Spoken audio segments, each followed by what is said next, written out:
Bonjour dans ma chaîne YouTube Français OCM. Aujourd'hui, nous allons traiter un devoir surveillé numéro 1 du premier trimestre. Niveau deuxième année moyenne. Voici le support, je vais lire.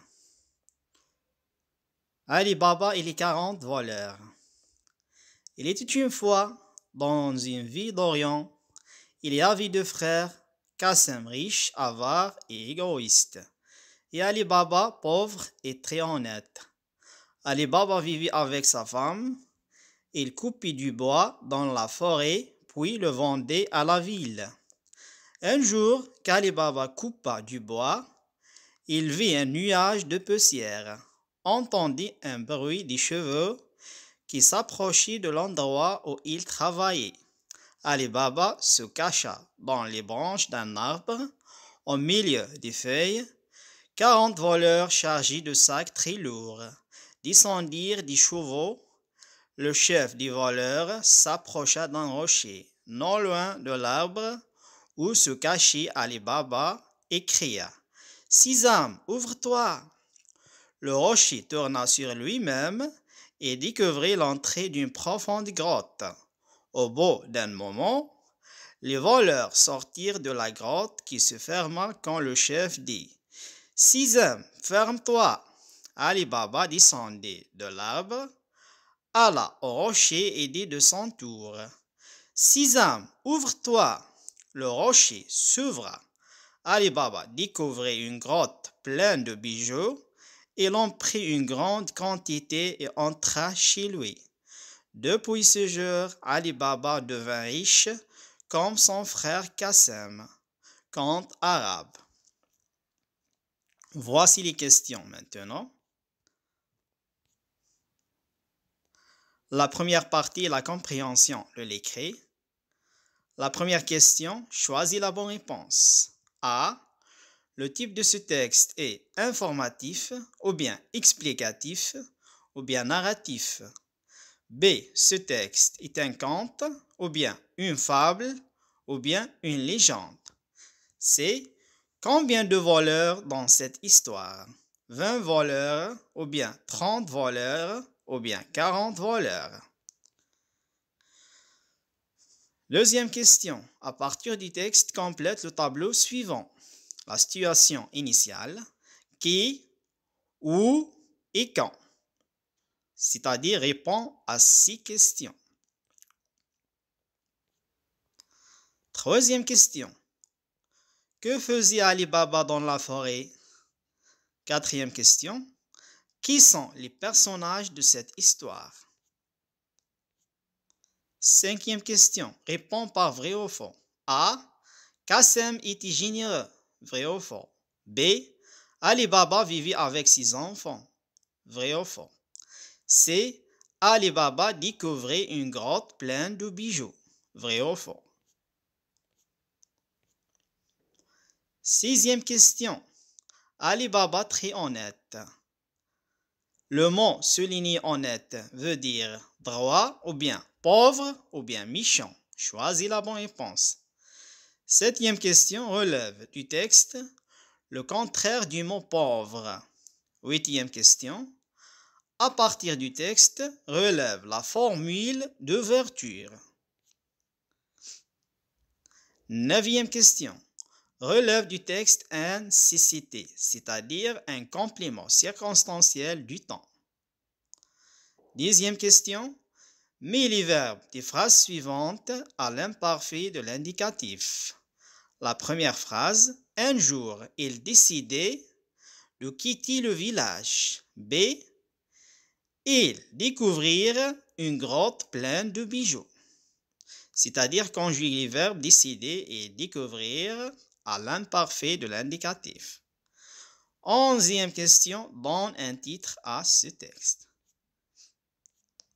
Deuxième partie est la situation d'intégration. Tu as été désigné par ton professeur pour être le narrateur de la situation initiale de l'histoire de Blanche-Neige. Consigne, rédige le début de ce conte à ta manière et apprends-le pour réaliser la tâche. Critères de réussite, tu dois commencer par un titre, employer les compléments circonstanciels, conjuguer les verbes à l'imparfait de l'indicatif. Voici le banc amont, formule d'ouverture jadis, quai Blanche-Neige, ou dans un petit village, verbe s'appeler y vivre. Voici la réponse. La première partie est la compréhension de l'écrit. La première question, choisis la bonne réponse. A. Le type de ce texte est narratif ou bien explicatif ou bien prescriptif. La réponse. Le type de ce texte est narratif. B. Ce texte est un conte ou bien une fable ou bien une légende. La réponse. Ce texte est un conte. C. Combien de voleurs dans cette histoire? 20 voleurs ou bien 30 voleurs ou bien 40 voleurs. La réponse, dans cette histoire, il y a 40 voleurs. Deuxième question, à partir du texte, complète le tableau suivant. La situation initiale, qui, où et quand. Voici la réponse. Qui, Ali Baba, sa femme, Qassem, ou dans une ville d'Orient. Quand elle était une fois, c'est-à-dire dans le passé. Troisième question. Que faisait Ali Baba dans la forêt? La réponse. Ali Baba coupait du bois dans la forêt, puis le vendait à la ville. Quatrième question. Qui sont les personnages de cette histoire? La réponse. Les personnages de cette histoire sont Ali Baba, sa femme, Qassem et les 40 voleurs.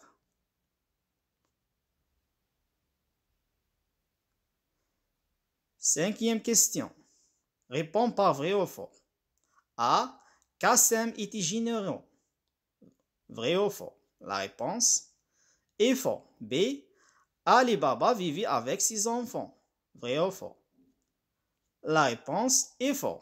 C. Ali Baba découvrit une grotte pleine de bijoux. Vrai ou faux? La réponse est vrai.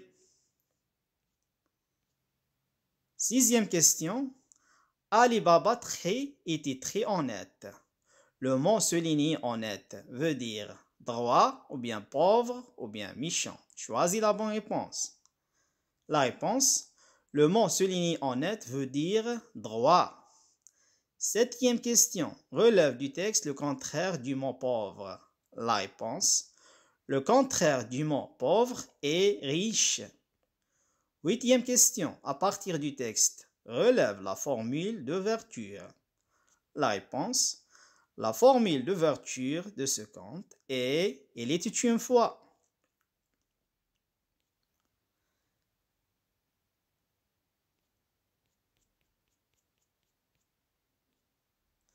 Neuvième question. Relève du texte ainsi cité, c'est-à-dire un complément circonstanciel du temps. La réponse.